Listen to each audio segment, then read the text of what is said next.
છે અને તેમની પાસેથી જ જાણીશું કે અત્યારે રથ ક્યાં પહોંચ્યા છે, અત્યારે કઈ જગ્યાએ વિભુ ઉપસ્થિત છે. જી વિભુ. સંધ્યા અષાઢી બીજનો દિવસ અને ભગવાન નગર યાત્રાએ નીકળ્યા છે. ભક્તો છે પણ આતુર છે કે ભગવાનને આવતા સ્વાગત કરવા માટે. અત્યારે આપ દ્રશ્યો જોઈ રહ્યા છો કે અત્યારે મંદિર છે અને મંદિરની બહાર ભગવાન જગન્નાથ, બહેન સુભદ્રાજી અને ભાઈ બલદેવજીના રથ બિરાજમાન છે.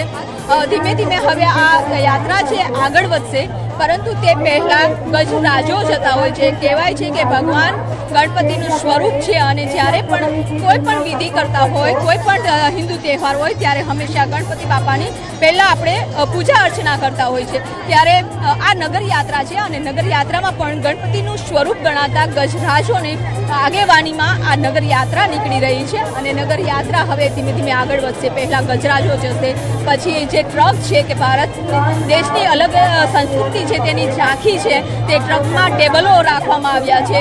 ભજન મંડળીઓ છે, કીર્તન ગાતા ગાતા ભગવાન સાથે ભક્તો છે તે પણ જશે. અત્યારે ભગવાન જગન્નાથના દર્શન કરી અને ભક્તો છે તે પ્રસાદ લઈ રહ્યા છે અને વર્ષોથી આ ભગવાન દર્શન આપવા આવે તેની રાહ જોતા હોય છે. કારણ કે વિભુ, આપની પાછળ એક સુંદર દ્રશ્યો મને દેખાઈ રહ્યા છે. ખાસ કરીને ભગવાનના રથ પાસે જે ભક્તો છે પ્રસાદ લેવા માટે અધીર્યા બન્યા છે અને પ્રસાદમાં મગ આપવામાં આવી રહ્યા છે. કહેવાય છે કે મગ ચલાવે પગ. એ પ્રસાદ ગ્રહણ કરીને પણ લોકો ધન્યતા અનુભવી રહ્યા છે.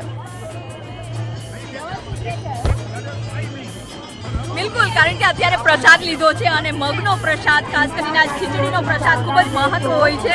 આપ કેટલા વાગ્યાની રાહ જોતા હતા ભગવાનના દર્શન? અમે તો સવારના 5 વાગ્યાના નીકળ્યા છીએ જગન્નાથજીના દર્શન માટે. બહુ જ ઉત્સુક હતા દર્શન કરવા માટે. અત્યારે સરસ મજાના રથના દર્શન કરીને બહુ જ આનંદ આવ્યો છે અમને. તમે ક્યાંથી આવો છો? અમે સાઉથ પોપલથી આવી છીએ. 5 વાગ્યાના નીકળ્યા છીએ અને સરસ દર્શન થઈ ગયા છે. આજે ખુશ થઈ ગયા છો કારણ કે ભગવાન દર્શન આપવા આવ્યા? હા, બહુ જ. મગનો પ્રસાદ લીધો? હા, લીધો છે ને. કહેવાય છે કે વર્ષમાં મગ ખાય તો પગ ચાલે છે.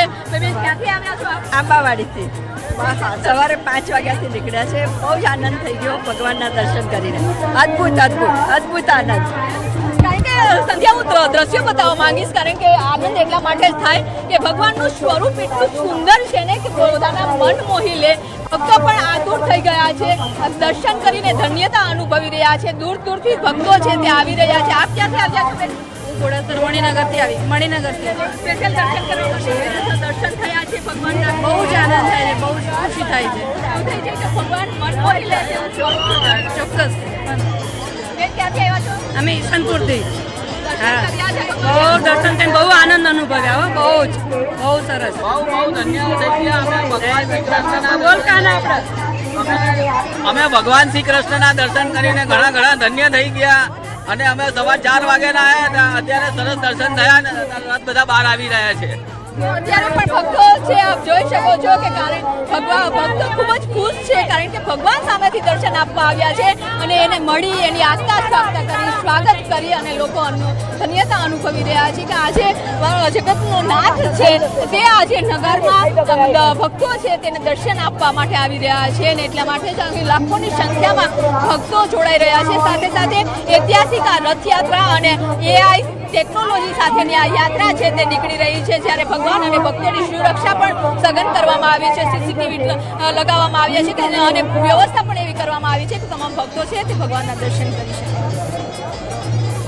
જી બિલકુલ, તો આ વ્યવસ્થાઓ કરવામાં આવી છે, પરંતુ સુંદર જે દ્રશ્ય વિભુ પણ આપણને બતાવી રહ્યા હતા કે પાછળ રથ છે અને રથની આસપાસ ભક્તો છે અને ભક્તો હાથ લંબાવી રહ્યા છે અને કહેવાય છે કે આ હાથ એની પાસે જ લંબાવાય કે જે આપવા માટે પણ એટલા જ ઉત્સુક હોય.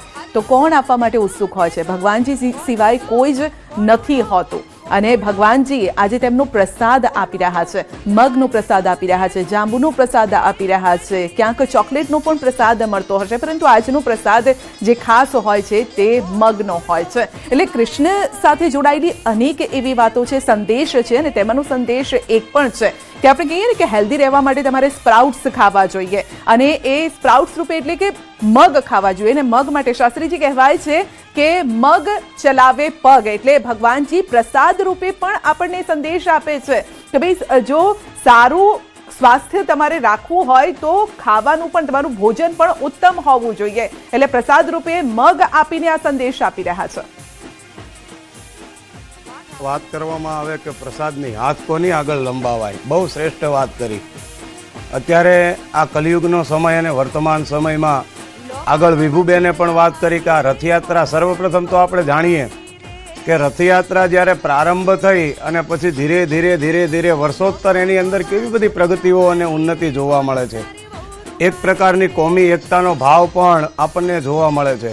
બરોબર આપણે જોઈ રહ્યા છીએ ચિત્રમાં કે अहमदाबाद की रथ यात्रा जो 149th है, सबसे संवेदनशील गुजरात में मानी जाती है.